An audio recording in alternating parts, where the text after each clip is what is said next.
환자의 갈등 그 위험은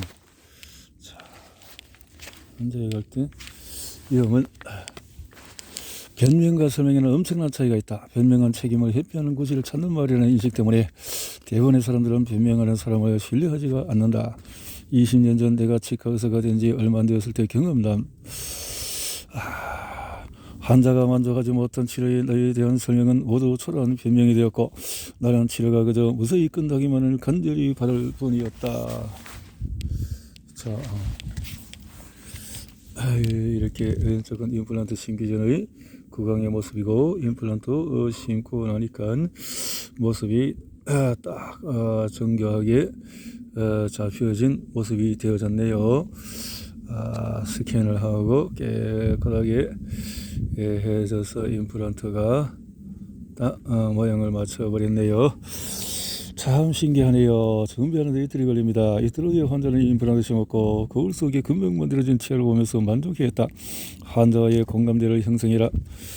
개인적으로 요즘 사람들에 대해서 욕구가 도를 넘는다고 생각한다. 욕구가 제대로 해서 소명도 지르주고 원시인들은 사냥을 할 때의 사슴의 발자국만 보고도 사슴이 얼마나 크며 어디를 향하고 있고 언제 그것을 지나갔는지 예측한다고 한다. 마찬가지로 치과 의사들은 환자의 특기와 치아, 잇몸의 상태를 보고 치아가 어떤 모습으로 만들어질지를 예측해야 한다. 그만큼 실력이 쌓여야 한다는 거죠. 왼쪽은 임플란트 전에 예측하고 한 모습이고 오른쪽은 잇몸 절개 없는 수술 법으로 수술한 후의 모습이다. 빠진 것을 예측하고 딱 이렇게 해놓고 만약에 잇몸 절개하는 수술법을 사용하면 수술 후 잇몸뼈도 변하고 형태가 생겨서 잇몸 모양이 어떻게 잡힐지 예측할 수 없어서 만들어질 치아 모양도 예측할 수가 없다. 반면에 잇몸을 절개하지 않는 수술법을 사용하면 수술 후에도 잇몸 모양이 변하지 않기 때문에 치아 모양을 예측할 수가 있다.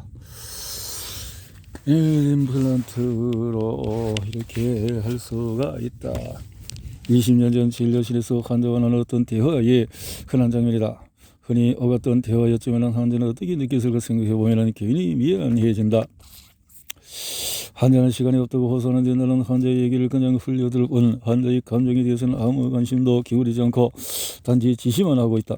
환자는 검사하면서도 쓸데없는 검사를 하는 건 아닐까 궁금해했을 것이다. 수납청구에서는 비용이 비싸다고 생각했을 것이다. 그 후로 20년이 지났다. 그동안에 환자를 대하는 나의 모습은 많이 변했다. 일단 환자를 향해서는 늘 미소를 지으려고 애쓴다. 안녕하세요. 많이 기다리셨죠? 어떻게 오셨죠? 임플란트 하러 왔어요. 애들이 하도 치과에 가보려고 해서 가게 일도 봐야 하는데 제가 한 가지 한가하지는 않거든요. 그러시거든요. 일 하시나 봐요. 어떤 일 하세요? 조그만 가게를 하고 있어요. 지금 제가 병원에 와서 애들 아빠가 가게를 보고 있어요. 아이쿠 바쁘시군요. 얼른 가보시겠네요. 이렇게 해서 10년 됐어요. 이런 것들을 왼쪽 특히 삼촌 시티의 모습이고 오른쪽은 구강 스캔으로 촬영한 구강 내의 모습이다. 이렇게 해서 촬영해서 환자는 내 모습을 보고 마음이 나오는 친절을 느꼈을 것이다. 그리고 친근감도 느꼈다고 생각한다. 앞으로는 환자의 요구 수준과 기대 수준이 더 높아질 것이다. 연습한 대로 수술하라. 임플란트 그거 특별히 나사 하나 박는 거 대충 심으면 되는 거 아니에요? 임플란트를 벽에 못 박는 단순 노동처럼 간단하게 생각하는 사람들이 있다. 물론 이와는 반대로 걱정을 많이 하는 사람들도 있다.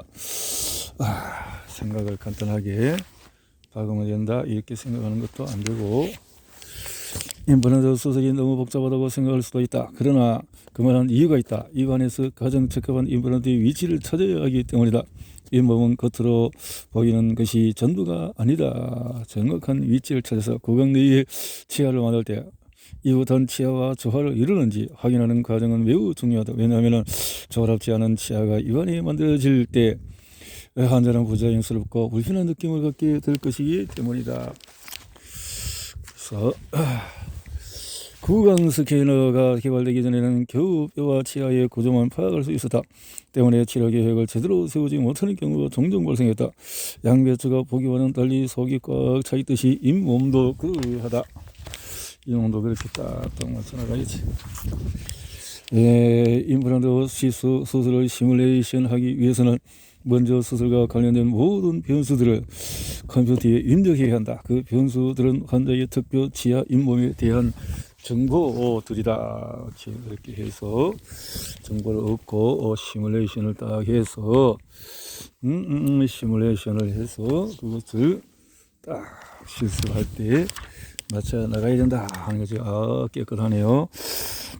양측 상악 측절치에 임플란트를 신고 만들어진 치아 주변 잇몸이 푸르게 보인다. 이러한 결과를 수술 전에 시뮬레이션으로 미리 예측을 해야 한다. 푸르게 보이는 거 이런 것들도 수술 후 환자의 상태를 미리 예측을 해서 임플란트 구조는 앞에서 설명했듯이 임플란트 지대주 크라운 이 세 부분으로 구성이 된다. 약 6년까지만 해도 치아 모양을 가진 크라운만이 치아 컬러를 가진 소재로 만들어졌고 임플란트와 지대주는 검은 회색을 가진 타이타늄으로 소재로 만들었다. 임플란트와 지대주 색깔이 잇몸을 통해서 비춰지게 된다면 잇몸이 푸르게 보이는 것이다. 그러나 5년 전부터 캐드캠 밀링 기계가 치과에 도입되어 사용되기 시작했다. 치아 컬러를 가진 소재인 지르코니아로 지대주를 만들 수 있게 되었고 결과로 지대주로 인해서 잇몸이 푸르게 보이는 문제는 해결이 되었다. 이거 보이는 것까지도 다 신경을 써서 해야 되기 때문에 적어도 1mm 두께의 뼈가 임플란트를 덮거나 4mm 이상의 두께의 잇몸이 임플란트를 덮어야 푸르게 보이는 것을 막을 수가 있다. 임플란트를 잘 덮어줘야만 된다는 거죠. 두께로 이러한 기준을 갖고 임플란트 위치를 결정해야 한다. 만약에 잇몸이 매우 얇고 1mm 이하 두께의 뼈가 임플란트를 덮게 되는 경우 임플란트를 심으면 환자로부터 잇몸이 푸르게 보인다고 불만을 듣게 될 것이다. 이런 불만을 듣지 않으려면 임플란트 위치를 결정할 때 뼈와 잇몸의 두께를 세밀하게 측정해야 하는데 이를 가능하게 해주는 것이 3D CT 구강 스캐너이다. 이렇게 해서 잘 맞춰 나가야 한다 하는 거죠.